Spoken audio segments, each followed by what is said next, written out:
Do you need a victory? You need a victory, right? Because we're all, you know, if you look at trying to win, so my mentor says that you gotta have a victory like every hour. So he breaks his day up into not a day, but like an hour. You know, like a victory an hour. So let's talk about victories, right? A victory could be as little as circle prospecting. So you'll hopefully I got this with me, but oh, I don't. So I have a sale that's pending right now that I sold in 3 days. In 3 days for $417 a square foot in Wingate Ranch. So guess what I'm doing? I'm telling everybody, right? Because people want to be around winners, right? So full circle, right? If we would have done a better job, we and Circle Prospecting on Rock Ridge, we would have been on Greg faster. Right. So we have a $3.5 million listing, right? And the guy across the street called us because he's putting his house on the market. Now, that's what I call reactive, not active. Luck. If I had that listing, luck, you're absolutely right. If I had that listing across the street and I would have done my model correct on Circle Prospecting, we would have already known that he was going to sell, right?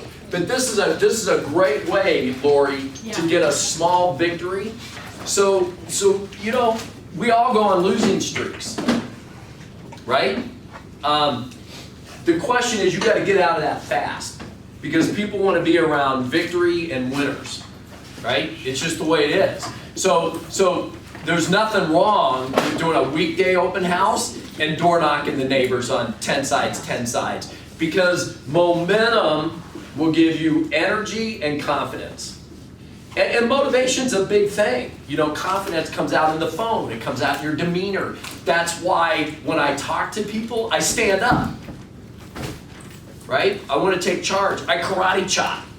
If you even notice at good sports. I'm sorry, my husband was watching the video last night and he was like, I'm Dale Rounds! And he wants to recreate the video we did yesterday. I'm like, oh. But you need to think of strategies like one of my coaches early on said, how do you go from 0 to 10 in seconds? Like a Tesla. Boom! Right? How do you do that? So you got to get a fork with yourself on how you bring your energy from a 0 to a 10, even though you're feeling like a 0. Because who wants to hang out with a 0? Right? Yeah. I see no hands. I see no hands going up. So this guy Delbar that's calling me back right now is a Delbar and Yana. I sold him his 2-story house 15 years ago. 2-story house 15 years ago. A lot has changed since then, hasn't it? Right? So you'll notice that I'm always about lead generation, right? Every day, about moving the ball and winning, Lori, every hour. If you win the hour, you'll win the next hour, and the next thing you know, you got 8 victories in a day. 8 victories in a day will earn you a lot of money. But motivation's a big deal, so you got to figure out. Remember, we were reading that book. You read the whole thing. Miracle Morning. Yeah. Miracle Morning. And it's about getting up, start your day, hydrating, meditating, you know, a to-do list, hopefully the night before, but there's all these little strategies, because if you go to bed every night with a list of 10 items that you want to accomplish in the morning, you'll have 4 done before most people wake up. Right? But it takes time to do this stuff, right? Just implement one thing at a time. So another one of my mentors calls a board a choke board. He calls it a choke board. And I think it's because he has big, audacious goals that are so big that, right, it makes him want to choke. And he puts 5 goals down. He wants to implement 5 goals per quarter.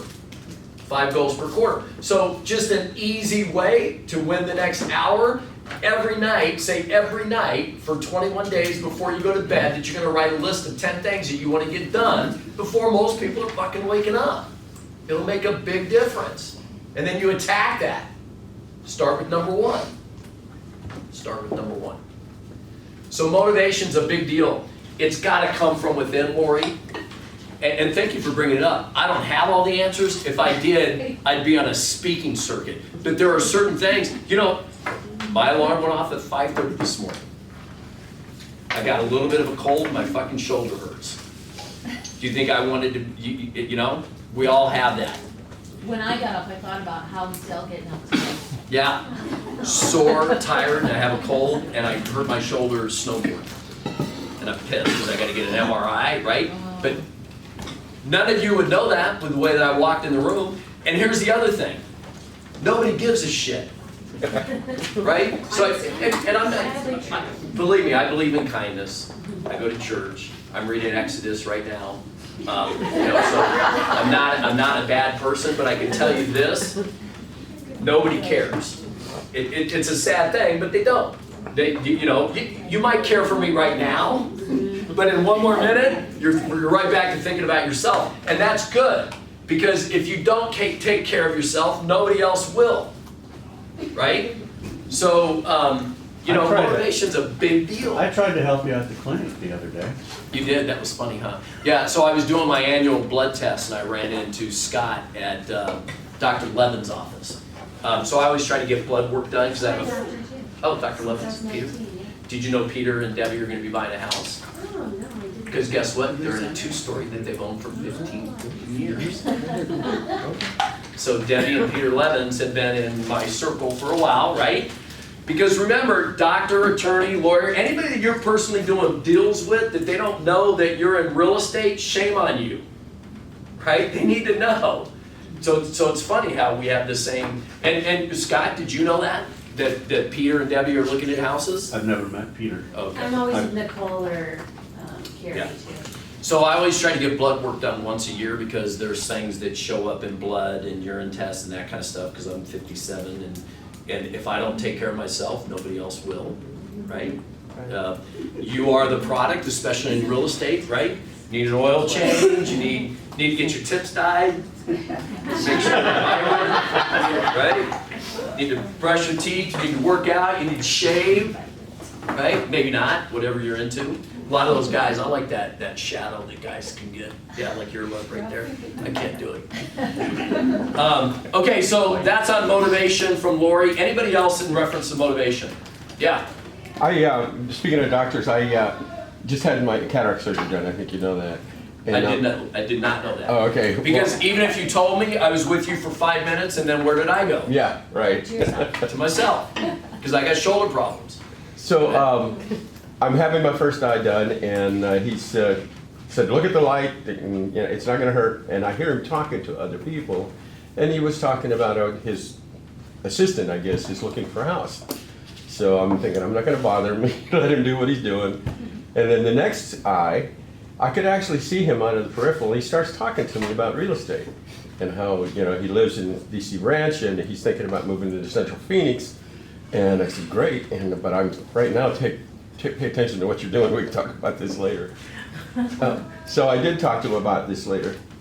And he sent me, and I want you to respond to this, Del. He says, we think the market is overpriced, are waiting for a fair value opportunity. That being said, would you know if there is any distressed sales that we can get better prices? My wife is working with an acquaintance of hers, and so we might not be in a position to meet with you right away.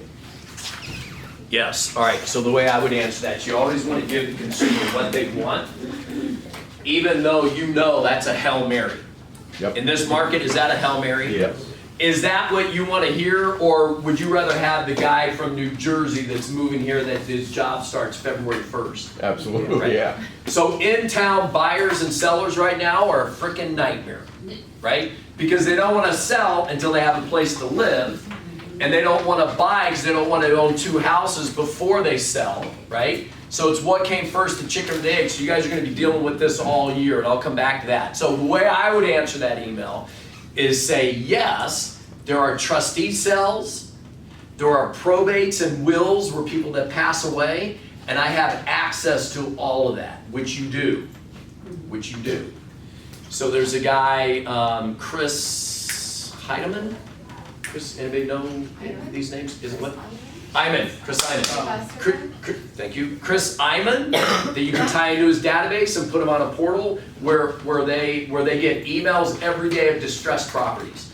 It's a $2,500 bid for the successful bidder, $10,000 the next day that's non-refundable, and then they have to be cash.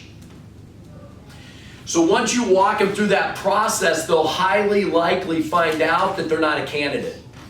Because, watch this, if you're the winning bidder in a trustee sale, it's $10,000 that day and then cash the following day. Did you guys know that? Yeah. Yes, you gotta have a hard money lender set up or that kind of stuff. So once you start walking him through some of those processes of distressed properties, he'll probably find that he's not a candidate.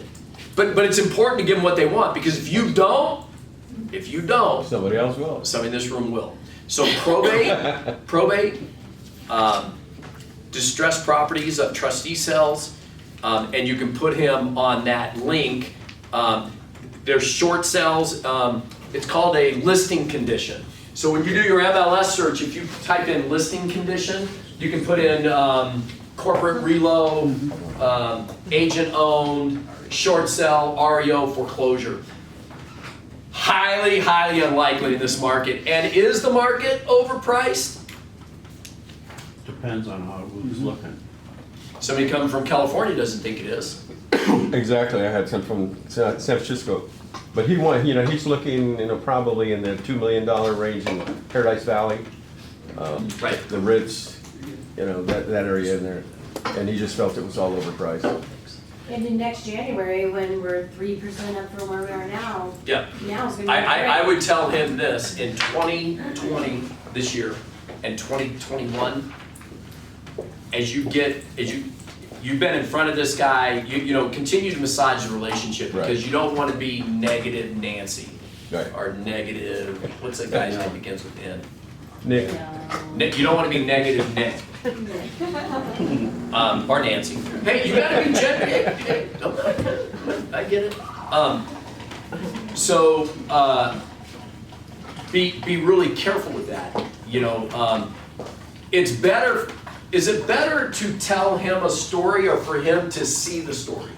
see the story. Absolutely. So once he finds out after 3 or 4 weeks that it's not happening, hopefully he's gonna up his game.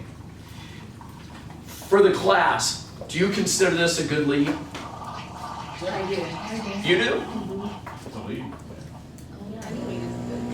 Any lead's a good lead? Yeah, I do Well, you know it's not. because he It's trusts the him more seller's than a money, wife's right? friend.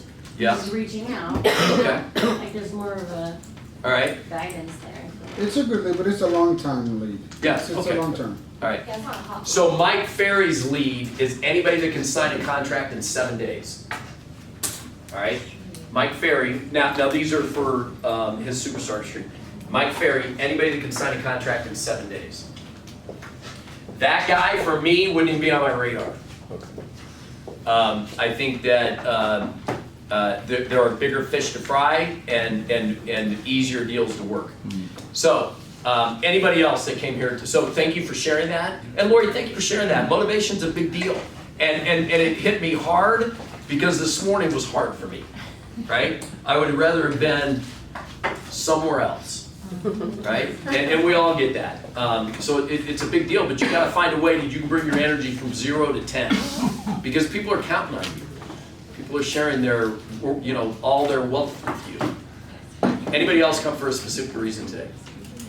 All right, let's end that part. That's the introduction today. Watch the next video on negotiations.